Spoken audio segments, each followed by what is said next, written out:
narkoba ini terlalu kecil yang diungkap oleh PPATK. Tidak wajar. Kenapa? Karena tambang kita itu sangat luar biasa.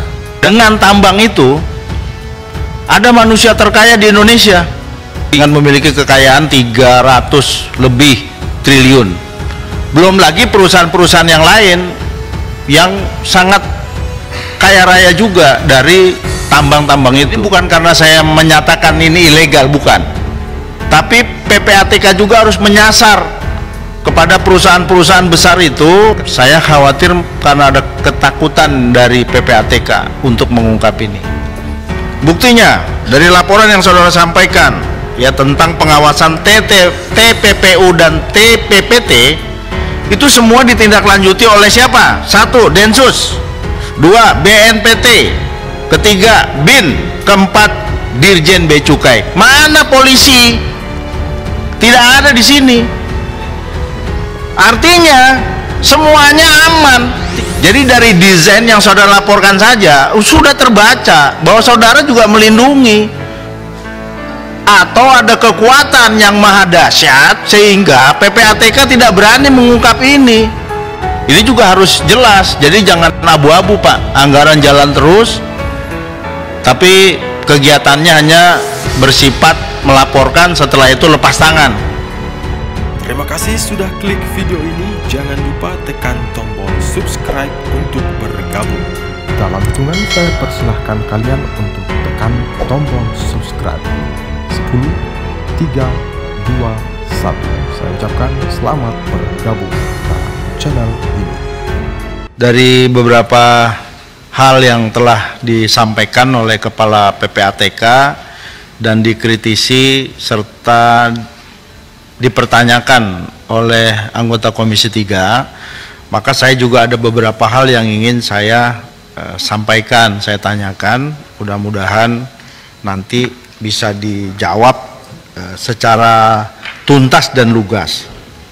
Yang pertama, dari laporan saudara tentang pengungkapan perkara ada judi, narkoba dan lain sebagainya, saya mengkritisi bahwa narkoba ini terlalu kecil yang diungkap oleh PPATK.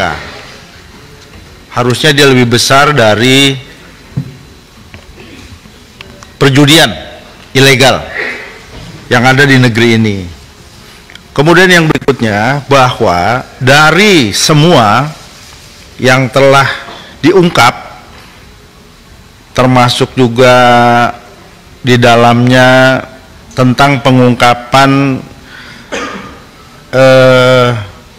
kejahatan green finance crime yang hanya 4,8 triliun, ini juga menurut saya sangat kecil. Tidak wajar. Kenapa? Karena tambang kita itu sangat luar biasa.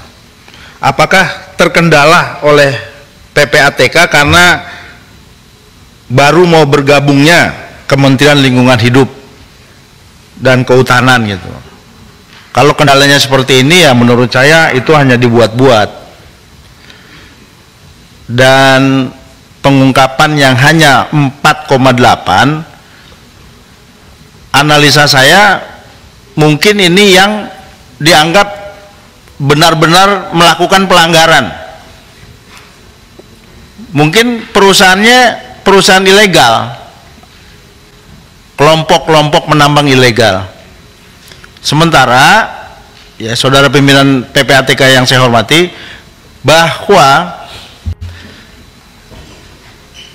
dengan tambang itu ada manusia terkaya di Indonesia yang namanya siapa tuh ya, Pak Lutokwong kalau nggak salah ya, Lutokwong atau apa gitu ya, ya yang PT Bayan itu, yang dari Kaltim itu ya, iya. Dari Kaltim ya.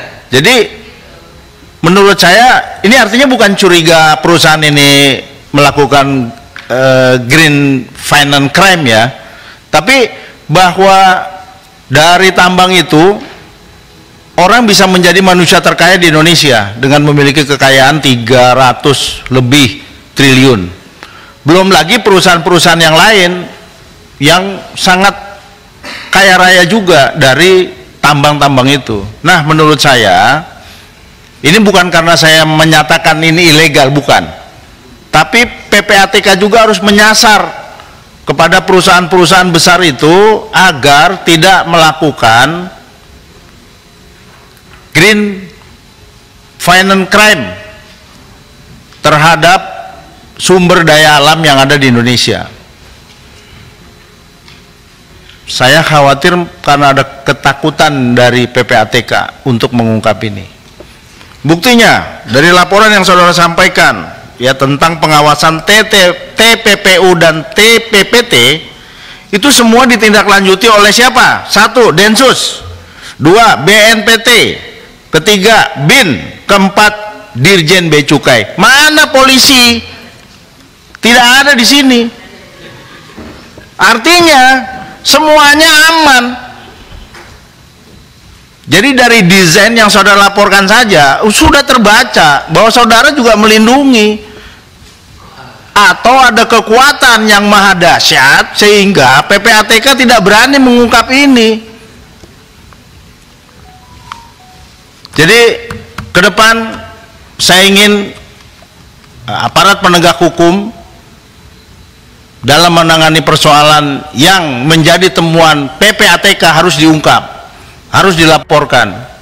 Ini tidak ada ini ya, jadi tidak ada. Kemudian yang berikutnya, ini juga tentang pencegahan dan pemberantasan TPPU.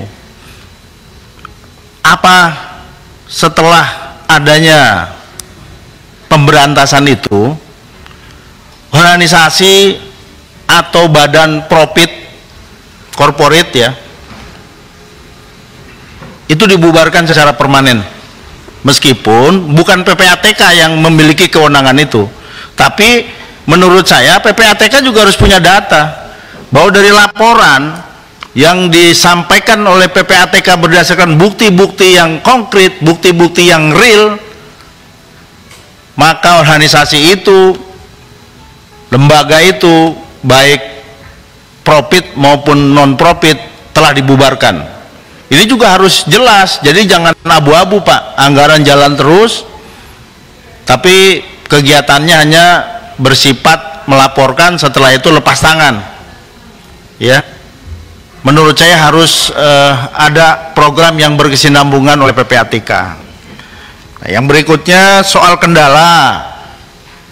Pada kesempatan ini saya mengajak kepada yang saya hormati kawan-kawan kolega di Komisi 3 ya, pada saat pembahasan yang akan datang mungkin soal kendala yang dihadapi oleh PPATK harus kita dorong untuk diselesaikan. Soal apa? Misalnya tentang jumlah SDM. Memang tadi dilaporkan transaksinya jutaan Pak, puluhan juta yang dicurigai. Tapi dari 800 yang dibutuhkan SDM-nya cuma 540. Ya, saya mendorong supaya ini kita dukung agar SDM-nya bisa dilengkapi. Termasuk juga tentang teknologi untuk mengantisipasi perkembangan modus kejahatan dalam dunia finance teknologi atau fintech, seperti penggunaan aset kripto dan yang lain-lainnya. Ini juga harus kita dukung karena teknologi kejahatan tentang finance ini makin canggih, maka harus dibuktikan juga dengan alat-alat yang disiapkan, yang dimiliki oleh PPATK. Tapi dengan catatan Pak, supaya kerjanya lebih optimal ya, supaya apa yang menjadi tujuan didirikannya PPATK ini benar-benar bisa dilakukan oleh pihak PPATK sendiri. Terima kasih pimpinan.